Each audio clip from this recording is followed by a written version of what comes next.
명성교회 성도 여러분, 좋은 아침입니다. 우리가 복음 전도자임을 기억하는 토요일 되시기 바랍니다. 오늘 말씀은 사도행전 13장에서 16장까지의 말씀입니다.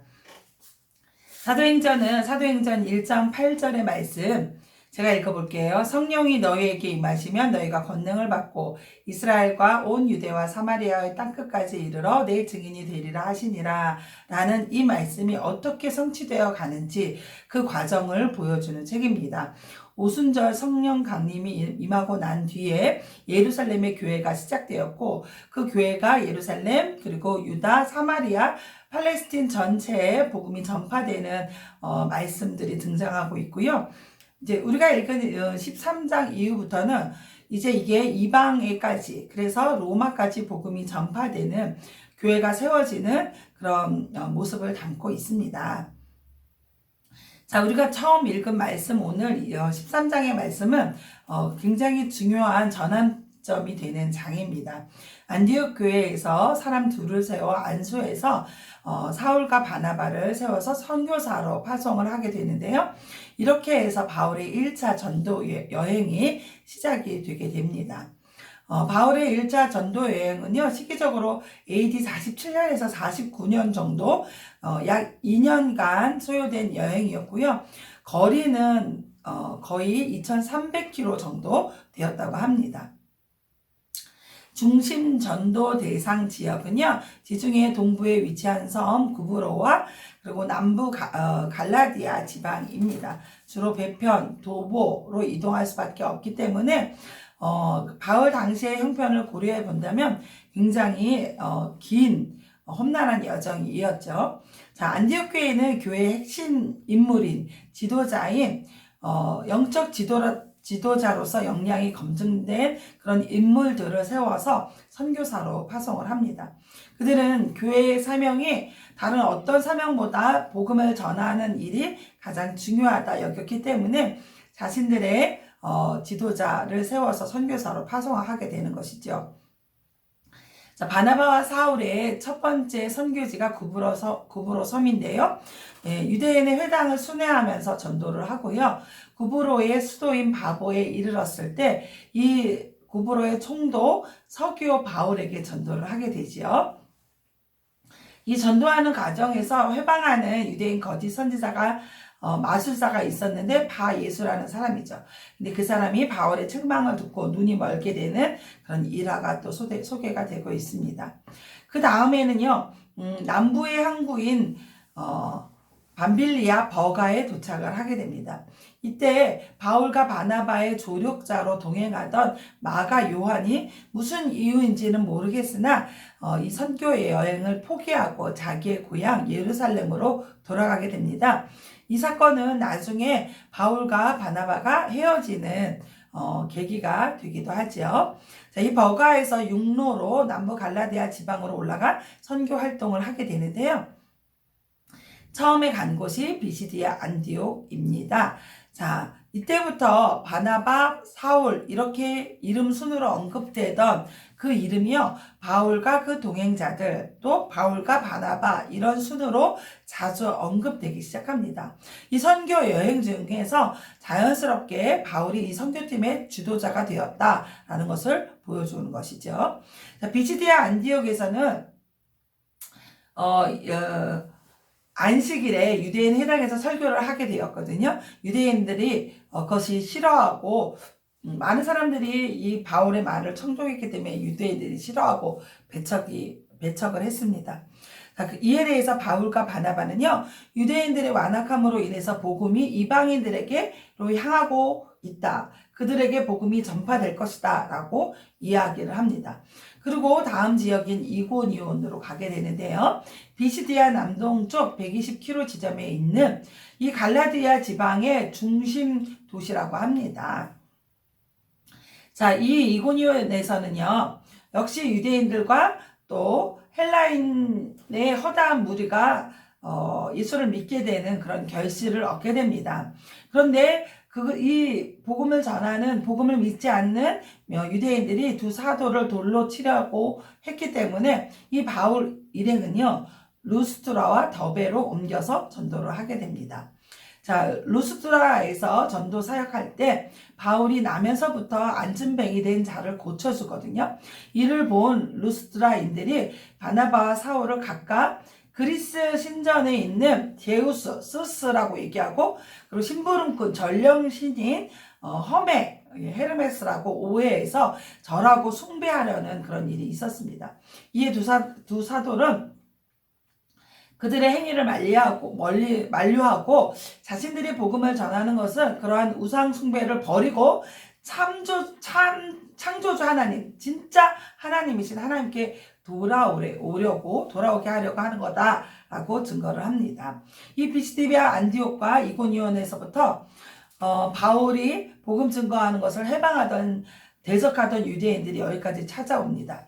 그래가지고 루스트라에 있는 많은 사람들을 선동해서 돌로 치죠. 그래서 바울이 죽은 줄 알고 성 밖으로 끌어내서 버리게 되는 일이 있습니다. 그러나 바울은 기적적으로 소생을 했고 불굴의 믿음으로 더베로 가서 복음을 전하게 됩니다.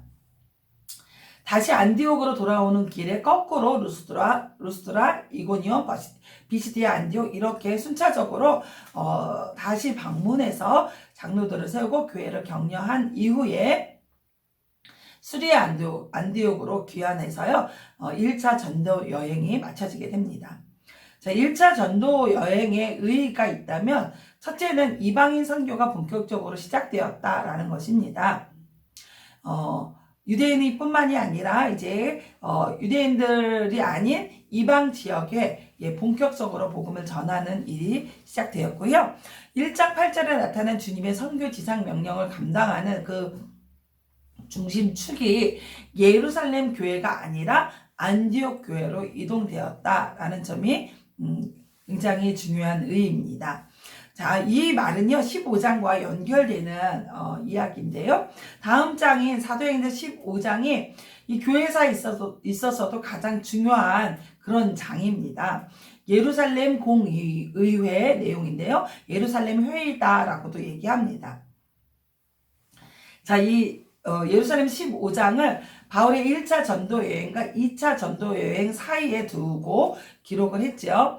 이것은 앞으로 이방 전도 사역, 복음 전도 사역에 아주 큰 영향을 미치는 중대한 결정을 했기 때문이고요. 기독교 최초의 종교회의라는 역사적 의의도 있습니다. 자, 바울과 바나바는 1차 전도 여행을 마치고 수리아의 안디옥 교회에 머무르고 있었습니다. 그런데 이때 어떤 사람들이 유대로부터 이 안디옥 교회로 와서 성도들한테 이렇게 얘기하는 거예요. 이방인들 중에서도 예수님을 믿는다면 모세의 율법을 따라 할례를 받지 않으면 구원을 받을 수 없다라는 주장을 하게 됩니다. 당시 예수 그리스도의 구속의 성취와 그리고 그것을 믿는 사람들은 구원 얻는다라는 복음이 전파되기 시작했고, 그래서 신학교회가 생겨났는데 신학시대는 이미 시작됐지만 신학은 완전하게 정립되지 않은 그런 과도기였어요. 그러니까 본래 유대인 출신으로만 구성되었던 첫 번째 초기의 예루살렘 교회 성도들은 아직도 우리가 하나님께서 선택한 민족이다라는 선민사상과 율법 조항에 얽매여 있었습니다. 그것을 단번에 버리기가 어려웠죠. 그러니까 이 유대교적 잔재를 완전히 극복하지 못해서 이방인들도 할례를 받아야 된다라고 얘기했습니다. 그러니까 이 일로 굉장히 큰 갈등을 빚게 되지요. 그래서 안디옥 교회는 이 양자 간의 논쟁이 격해지고 이 논쟁으로 문제 해결의 실마리가 보이지 않으니까 바울과 바나바를 중심으로 한 대표단을 예루살렘 교회에 파견해서 사도들과 장로들의 총회에 이 문제를 발의한 거죠. 그래서 그 예루살렘에 가서 이 문제를 가지고 회의를 하게 됩니다. 여러 가지 이야기가 오가는 중에 베드로가 이야기를 하게 되는데요. 베드로는 자신이 이방인인 고넬료에게 말씀을 전했고 예수에 대해서 전했을 때 그들이 예수를 믿었고 또 그 예수님을 믿고 말씀을 전해줄 때 성령이 내려와서 이방인들에게도 성령이 임하는 것을 보았다라고 이야기하면서 바울과 바나바의 말에 힘을 실어줍니다. 그리고 이 말을 듣고 바울과 바나바도 우리가 간 지역마다 이방인들이 예수 믿고 돌아오는 역사들이 있었다라는 보고를 하고요. 이 의회의 의장격인 야고보가 결론적으로 변론을 하고 제안을 합니다. 자, 이 회의에서 내린 결의사항이 뭐냐면요. 하나님께 돌아오는 이방인들에게 할례 준수를 포함해서 율법 준수의 짐을 씌우는 것은 안 된다라는 결정을 합니다. 그렇게 하면서 우상에게 바쳐진 제물, 음행에 또 목매어 죽인 동물의 고기나 피를 멀리하자라는 이 최소 의무 규정만 제시를 하게 됩니다. 자, 요거는 이것을 지키는 일은 이방인들도 굉장히 쉬운 일이었고 타당하다고 여기는 부분이었거든요. 이것마저 다 없애지 못한 것은 유대인 출신의 신자들도 그들의 양심을 고려해서 결정한 조치가 되는 것이죠. 그래서 이 조치는 이방인일지라도 시행하기에 큰 무리가 없고 유대인들도 용납할 만한 내용으로 결정을 해서 이제 모든 사람들이 할례를 받지 않아도 믿음으로써 구원을 받는다라고 결정을 하게 되죠. 그리고 이 결정된 내용을 이제 이방인 믿는 사람들에게 전하기 위해서 유다라는 사람과 실라를 택해서 공회의 결의를 담은 서신을 가지고 바나바와 바울과 함께 안디옥 교회로 보내게 됩니다. 그래서 이 결의사항을 전달받은 안디옥 교회가 아주 기뻐한 사실이 마지막으로 보도되고 있고요.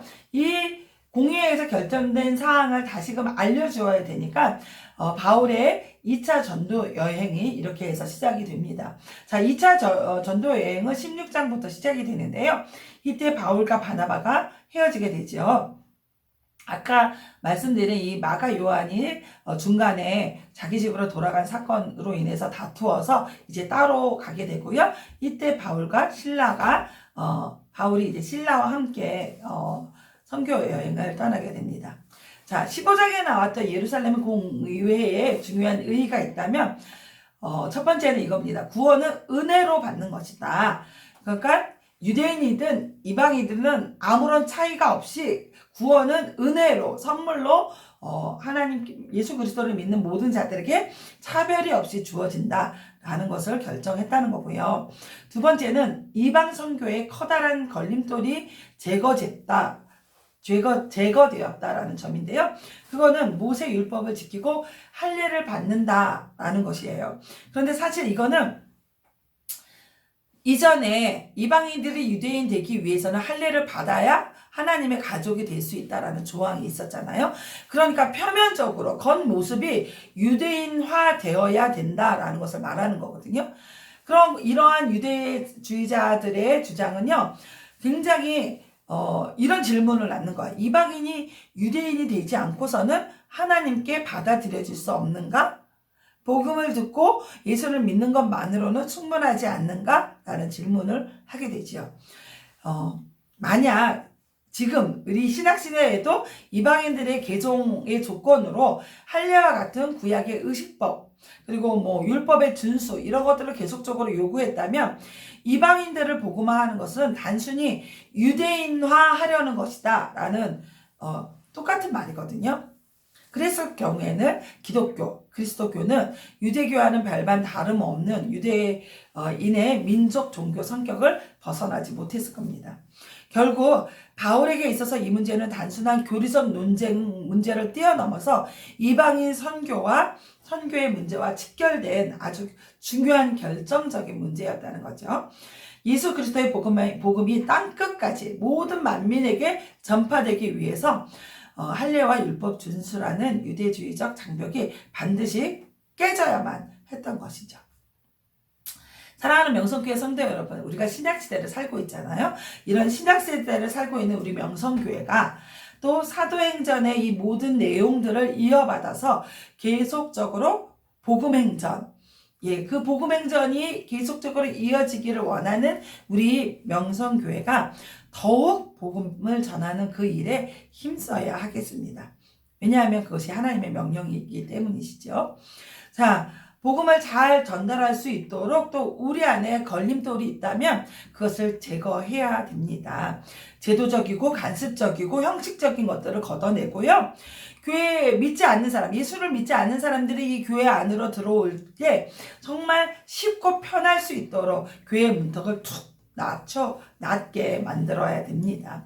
이것은 세속화하자라는 말이 아닙니다. 결코 복음을 전달하기 위해서 우리가 더 많이 노력하고 그들의 입장을 생각해 보아야 한다는 말씀이죠.